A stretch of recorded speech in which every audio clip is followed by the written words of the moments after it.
कहानी शुरू होती है उस समय से जब शिवांश का भयानक एक्सीडेंट हो चुका होता है और उसे गंभीर हालत में अस्पताल लाया गया होता है। प्रार्थना दौड़ती हुई अस्पताल पहुंचती है। वह नर्स से पूछती है, एक्सक्यूज मी, इमरजेंसी वॉक कहाँ है? नर्स उसे बताती है कि वह फर्स्ट फ्लोर पर है, राइट ले लो। जैसे ही प्रार्थना वहां पहुंचती है, पता चलता है कि शिवांश का एक्सीडेंट हुआ है और उसे रूम नंबर 18 में एडमिट किया गया है। प्रार्थना की भक्ति और विश्वास की परीक्षा। प्रार्थना अंदर ही अंदर टूट चुकी है। वो देवी माँ से प्रार्थना करती है, आप तो माता रानी की भक्त हो, उनसे कहिए ना मेरे पति की जान बचा लें। वह यह भी कहती है कि जब दो लोग शादी करते हैं तो उनके ग्रह नक्षत्र, उनकी किस्मत सब एक दूसरे से जुड़ जाती हैं। उसकी यह बात गहरी धार्मिक और सांस्कृतिक मान्यता पर आधारित होती है। अगर पत्नी को चोट लगती है तो पति को दर्द होता है, और अगर पति की कुंडली में दोष हो तो उसका असर पत्नी पर होता है। उसे कोई सलाह देता है कि आज महाशिवरात्रि है, जा और अपने शिव को मना, अपने पति की जिंदगी मांग। लेकिन शर्त यह है कि प्रार्थना को मंदिर तक घुटनों के बल चलकर जाना होगा। यह उसकी तपस्या और भक्ति की सबसे कठिन परीक्षा है। ऑपरेशन थिएटर में हंगामा। अगला दृश्य अस्पताल के अंदर का है, जहां प्रार्थना डॉक्टर से भिड़ जाती है क्योंकि वह शिवांश की हालत जानना चाहती है। डॉक्टर उसे डांटते हैं, ये हॉस्पिटल है, यहाँ चिल्लाना मना है, आप रूल्स तोड़ रही हैं। लेकिन प्रार्थना कहती है, आप मुझे किसी प्रोटोकॉल की बात मत कीजिए, मुझे सिर्फ मेरे पति की खबर चाहिए। डॉक्टर बताते हैं कि शिवांश की हालत बहुत नाजुक है, अंदरूनी चोटें और ऑर्गन फेल हो रहे हैं। उसे बचाना लगभग नामुमकिन है, लेकिन वो हर कोशिश कर रहे हैं। दो महिलाओं के बीच टकराव, प्रार्थना और सोनालिका। अब कहानी में प्रवेश होता है सोनालिका का, जो प्रार्थना की दुश्मन है। वो जल भुन रही है कि प्रार्थना और शिवांश एक दूसरे के करीब आ गए हैं। वो कहती है, अगर उनकी किस्मत में एक होना लिखा है तो मैं किस्मत ही बदल दूंगी। वो ये भी स्वीकार करती है कि अब उसकी लड़ाई सिर्फ प्यार की नहीं है, बल्कि ईगो और कंट्रोल की लड़ाई है। उसका इरादा है कि अगले 24 घंटे में प्रार्थना को जिंदगी से हटा देगी। महाशिवरात्रि की रात, प्रार्थना की घुटनों के बल यात्रा। अब असली भक्तिभाव और संघर्ष की शुरुआत होती है। मौसम बहुत खराब है, पहाड़ी रास्ता, रात का अंधेरा, तेज बारिश और तूफान। फिर भी प्रार्थना कहती है, मेरी जान शिवांश में है, अगर वो जिएगा तो मैं जीऊंगी, नहीं तो मर जाऊंगी। वो घुटनों के बल मंदिर की चढ़ाई करती है, पूरी तपस्या और शिव भक्ति के साथ।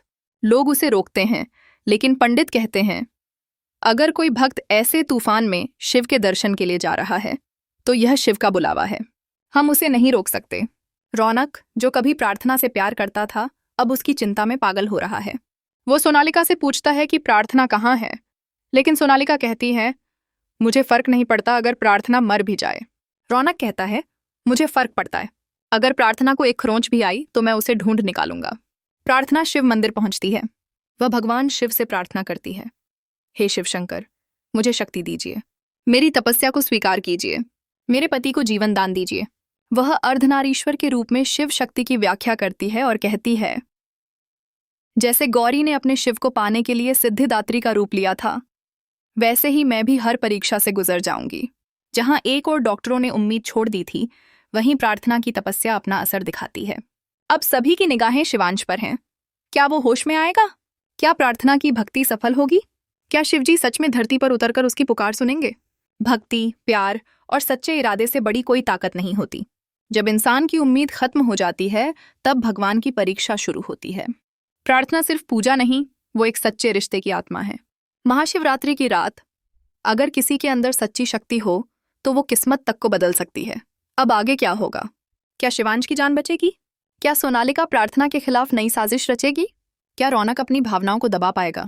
और सबसे बड़ा सवाल, क्या शिवजी की कृपा से प्रार्थना और शिवांश की जोड़ी फिर से एक हो पाएगी? अगर आपको यह कहानी पसंद आई हो और आप भी मानते हो कि प्यार और भक्ति में ताकत होती है, तो कमेंट में ज़रूर लिखिए। हर हर महादेव, और हमारे चैनल को सब्सक्राइब करना न भूलें। भगवान न करे अगर आपके किसी अपने का एक्सीडेंट हो जाए और आपके पास पैसे ना हो, तो आपके साथ कुछ भी हो सकता है। ये सिर्फ एक वाक्य नहीं है, ये एक सच्चाई है, एक कड़वी हकीकत जिसे हर साल भारत में लाखों लोग भुगतते हैं। आज के दौर में बीमारी हो, एक्सीडेंट हो या कोई और इमरजेंसी, इलाज महंगा होता जा रहा है। लेकिन सोचिए, अगर ऐसी किसी परिस्थिति में आपके पास पैसे ना हो तो आप क्या करेंगे? पैसे की कमी की वजह से हर साल भारत में लाखों लोग अस्पताल के दरवाजों से लौट जाते हैं। कोई इलाज के इंतजार में दम तोड़ देता है तो कोई अपनों को खो देता है। लेकिन क्या इस तकलीफ से बचा जा सकता है? हाँ, अगर आपने समय रहते एक सही जीवन बीमा पॉलिसी ली हो।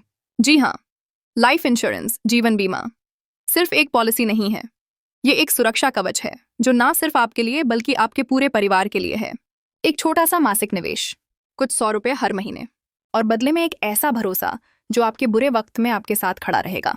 जीवन बीमा आपके जीवन की वो तैयारी है जो आप किसी अनहोनी से पहले करते हैं, ताकि जब जरूरत पड़े तो आपके अपने आपकी आंखों में नहीं, आपकी सोच में विश्वास करें। सोचिए, अगर आप न रहे तो आपके पीछे आपके बच्चों का क्या होगा? आपकी पत्नी, आपके बुजुर्ग माता पिता, क्या उन्हें किसी के आगे हाथ फैलाने पड़ेंगे?